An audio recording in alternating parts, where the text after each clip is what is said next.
Hi, hello, and welcome to yet another queer talk for the straight folk and everyone in between and beyond. The show where we're going to talk about queer issues and subjects in an invited manner so straight people can come and join the conversation, get educated about these issues, and just learn how to talk about them and seriously join the discussion. Today's subject, oh my god, do we have a treat? We're going to talk about a book.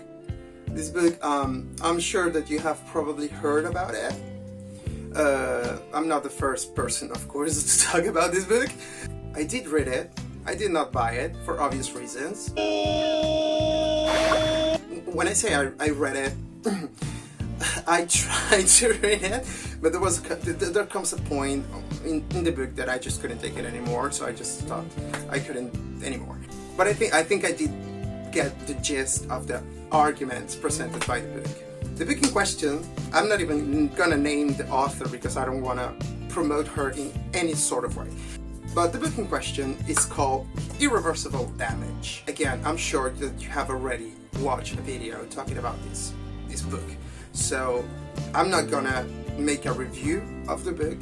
First of all, because I didn't read it completely, like the whole thing. I seriously tried to condense most of it so I could get what it was talking about without having to read the whole thing because it's really disgusting. So this is not going to be a review.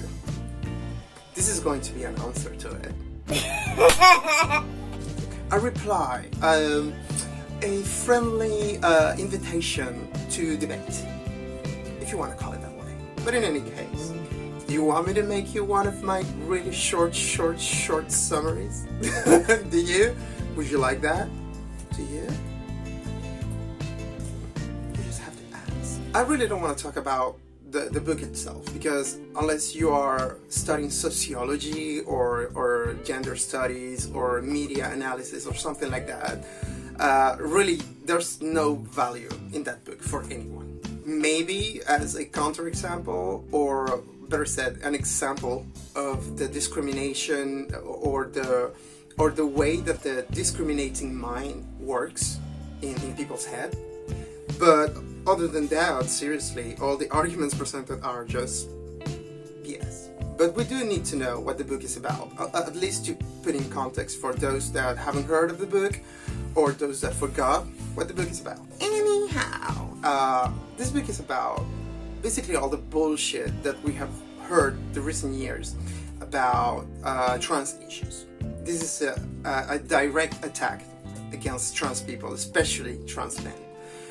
This is a book that wants to tell you and convince you that we are living right now in a time where being trans is like fashionable, and the impressionable mind of young people will catch that trend, that fashion, because yeah, you know, like people are trans because it's cool.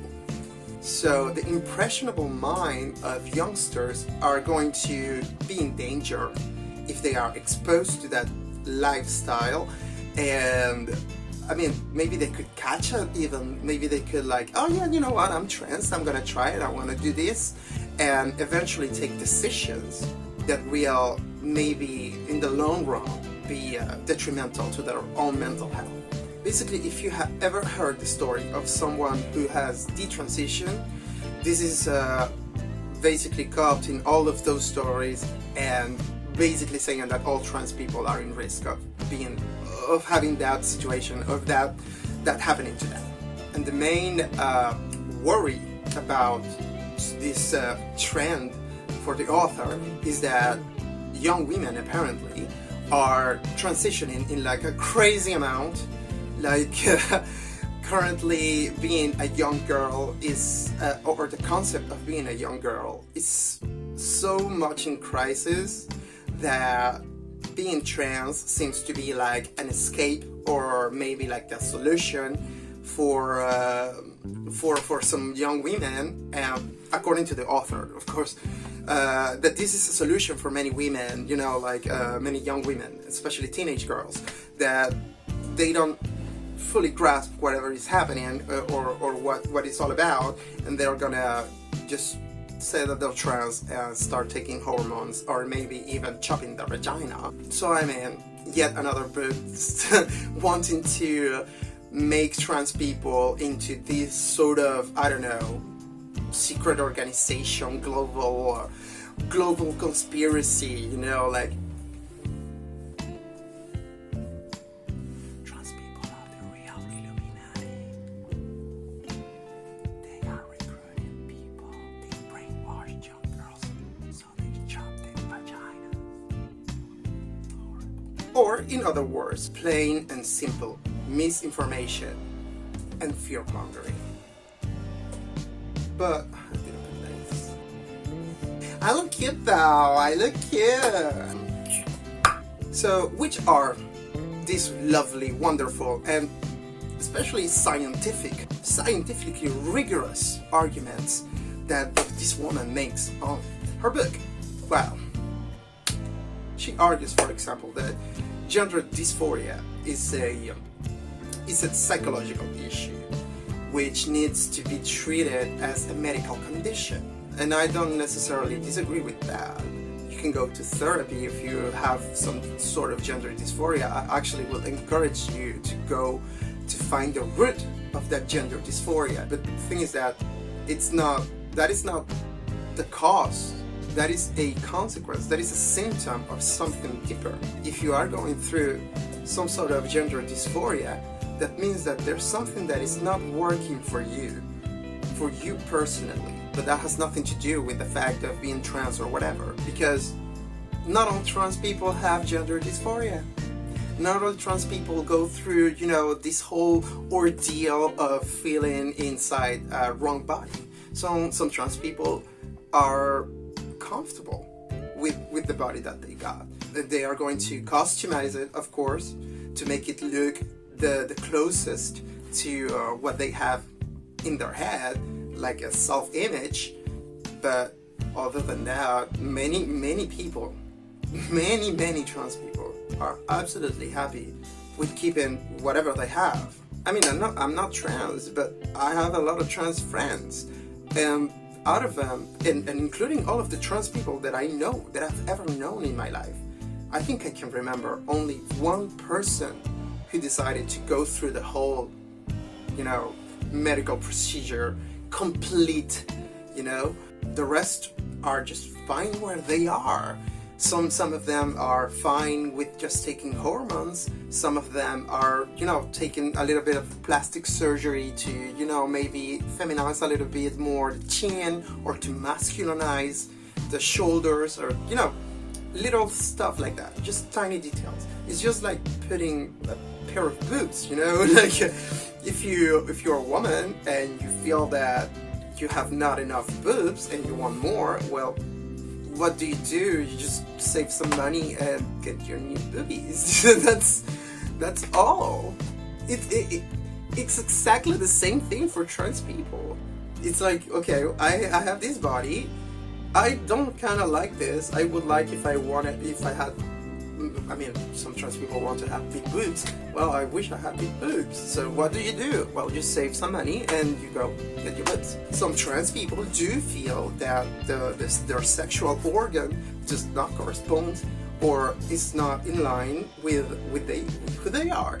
And they do go the whole way to try to align, you know, the physical image and the physical sensation as well with what they are inside. But at the same time, a vast number of trans people have never even considered doing that, because they feel fine, you know, I'm a woman with a dick, or I'm a guy with vagina.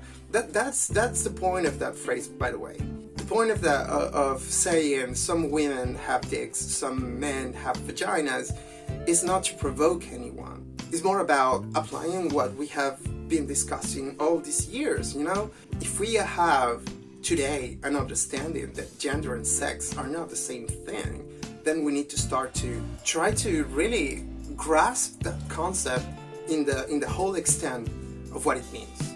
And one of the consequences of sex and gender not being the same thing, nor having to be connected directly in any way, is that some women have dicks and some men have vaginas.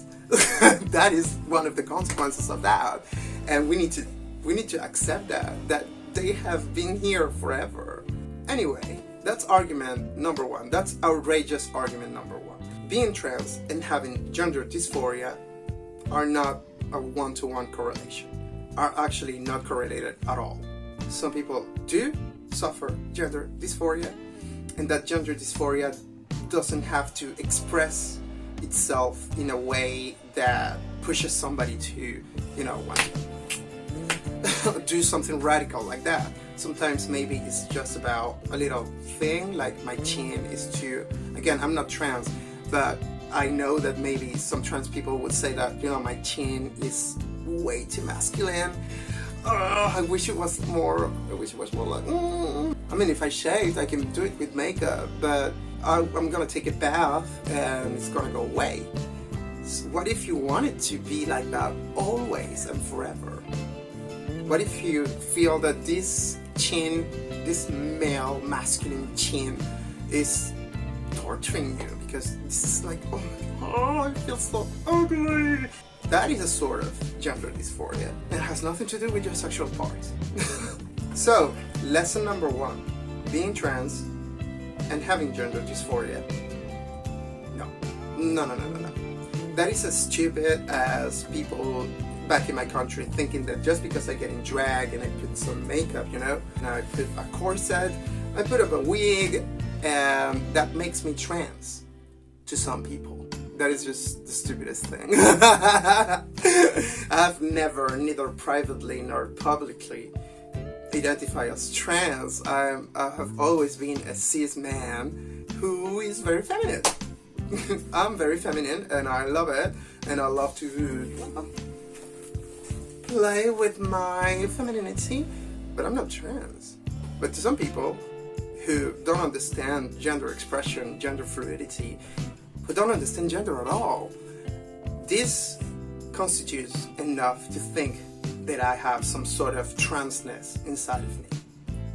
So if you're watching this video, I'm gonna suppose that you are not that ignorant, but I can give you the benefit of the doubt of not knowing that not all trans people suffer or go through a gender dysphoria phase.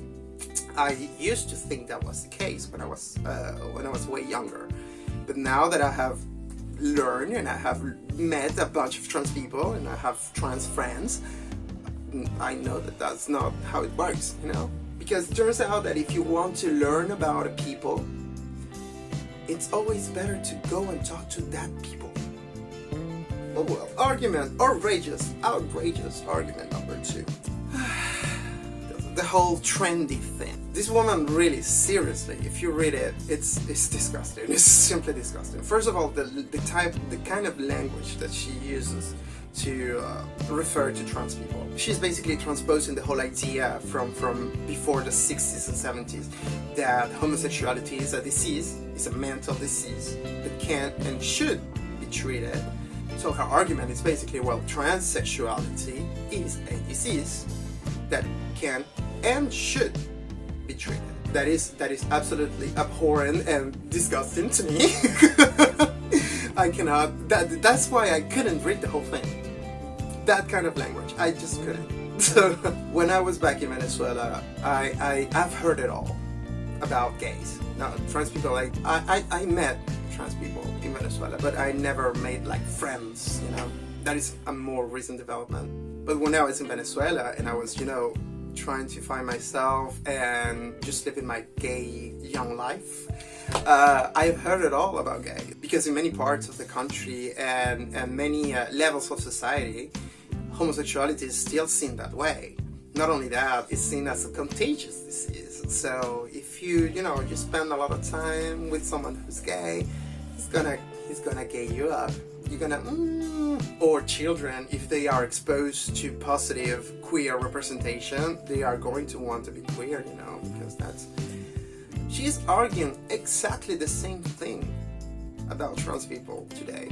She's arguing that, especially about young women, she's arguing that young girls are seeing trans people online and on TV and on all the media talking about being trans in a positive way, being trans in a self-accepting way, And according to her, that is incredibly dangerous because it gets the idea into the head of the young girl in question that, you know, maybe being transitioning, that's the solution for me.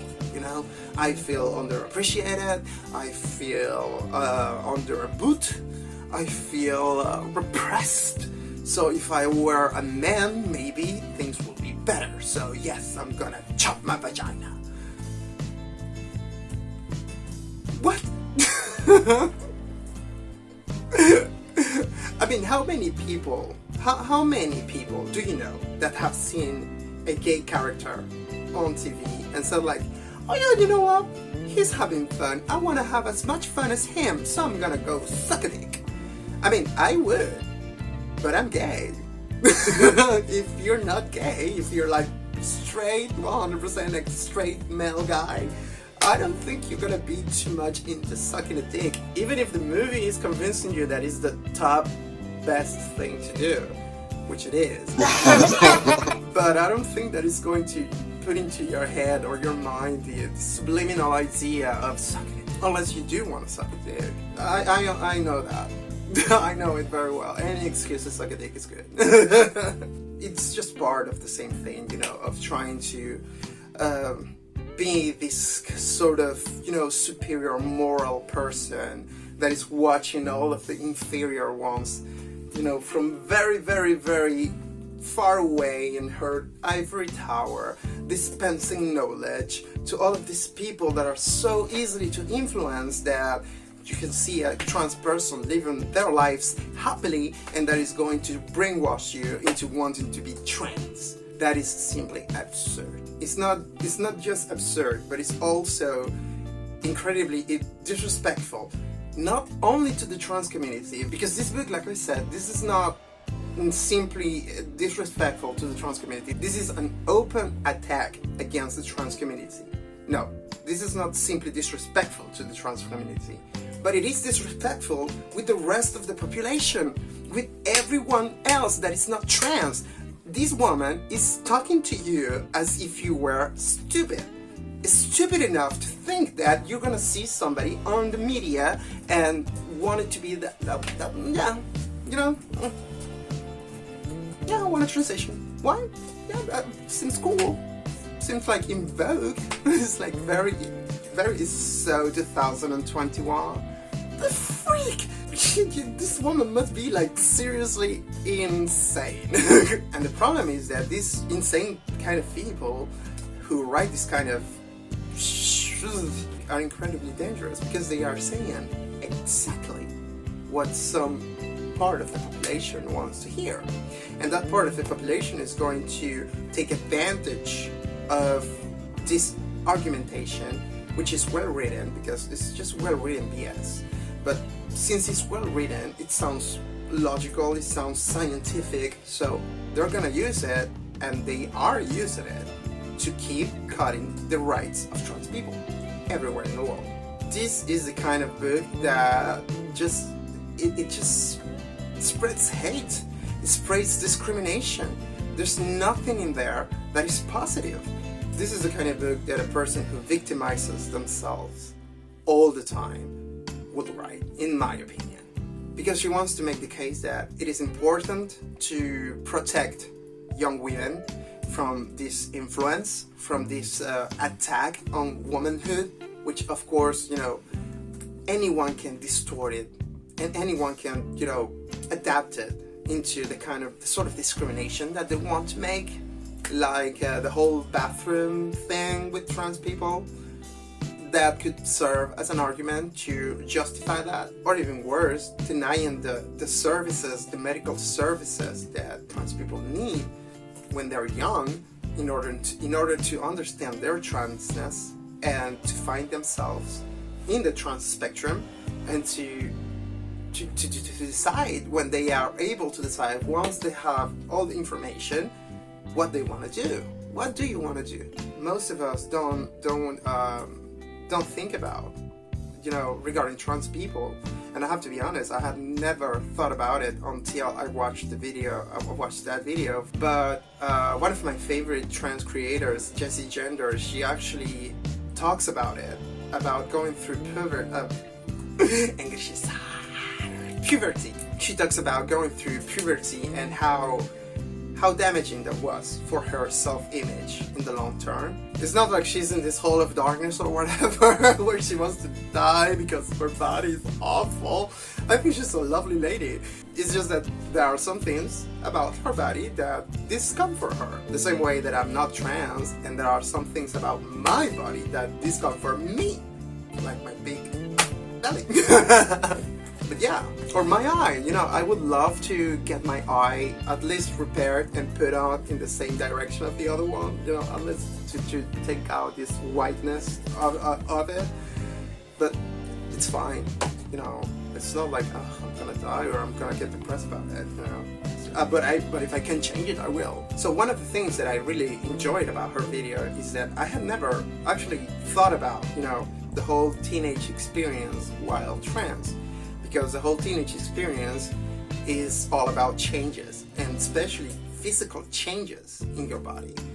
And if you are already questioning, you know, what the hell am I? If your body's starting to change and you start feeling the social pressure around you, that can be, I mean, I can understand that can be overwhelming. So one of the really cool things that exists today is that trans teenagers can go and get counseling and maybe get some medicines to avoid going through that process of physical change while they are not ready yet to know what kind of physical change they want to go through from child to adult. They need time. Trans people need time to find, you know, exactly the balance of where they feel comfortable. This is not their fault. This is our fault as a society, because it is us who have created this kind of gender roles, strict gender roles. So being that trans people are some of the people that struggle the most with gender identity, especially when you're a kid, it's not their fault at all that they need some time to get it all together and say like, you know what, yes, this is it. So we need to consecrate that time for them. We need to save that time for them in order to allow them, once they are mature enough, to say like, you know what, yes, this is me, and I want to do this, I want to do that, I don't want to do this, I don't want to do that. The thing is that books like this are used to promote legislation that you know, limits and makes it difficult for families with trans teenagers to have access to that kind of attention from the experts they need. So I find it incredibly ironic, this book in general, especially the title, like Irreversible Damage. Like, seriously? Do you really not realize that denying trans youth the help, the guidance, and all the options they need and deserve to find themselves and to get eventually a happy and stable life, that is the real irreversible damage. I am damaged. I'm not trans and I am damaged. I am damaged because of all the homophobia that I had to endure being a child, being a teenager as well. I was absolutely denied the possibility of exploring my sexuality and my gender expression in a positive way. So I had to repress it my whole life. This is new. This is very, very new. So I can understand how horrible it must be for a trans person to not only be denied of your existence, but also be denied of the basic conditions that any human being deserves. So yeah, I do not recommend the book. Seriously, unless you are like trying to do a scholarly work about these issues, I really don't recommend you to read it. I honestly couldn't finish it. I took some excerpts from, you know, the main parts of it, tried to do a quick read of it, but I couldn't finish it because I mean, I'm not even sorry. I mean, transphobia makes me sick, makes me want to puke. So if you don't want me to vomit, then don't make me read transphobic shit. That's as easy as that. But in conclusion, let us summarize the lies that this woman is saying about trans people. First of all, trans people do not suffer gender dysphoria 100% of the time, and not even 100% of their lives. Two, transness, transgender is not a fashion statement. Saying you're trans is not a request for clout. There is absolutely nothing trendy about being trans. Being trans is just a fact of nature. There's nothing else. It's just part of being human. Some people are going to be trans. That's all. Just like some people are going to be good singers, some people are going to be, good athletes. Well, some people are going to be trans. So now, the current visibility that we have of trans people is not about being trendy or cool. It's about finally having the space and the safety to come out and to speak out. Finally, we are given enough spaces to trans people so they can speak for themselves for once. And number three, being trans is not a medical condition. Being trans is not a sickness that can be passed on to someone. It's not a contagious condition that you have. It's not a brainwashing method that you can use on anyone. That is absolutely absurd, and anyone who thinks that way needs to understand that that is simply and utterly transphobia. So, in my opinion, I have always been the kind of person that is not going to go too far to judge people about what they want to do with their lives. To each his own. If you want to live your life as a transphobe, well, go ahead, be transphobic. That is your prerogative. But the thing is that don't try to sell yourself as something that you're not. If you're saying this transphobic shit and you believe it, then you are a transphobe, and that is a fact.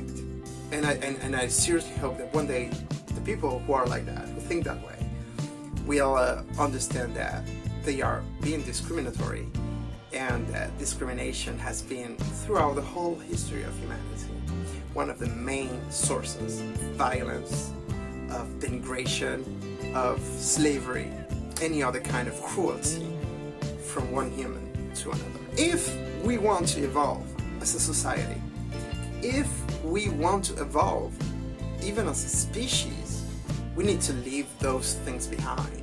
We need to stop those kind of discriminatory behaviors and just let everyone find their yellow brick road, dude. Anyway, I talk too much. I think I should better just... And I'll see you next time, okay? Worst part is that I had all the nails here, so I could have put them on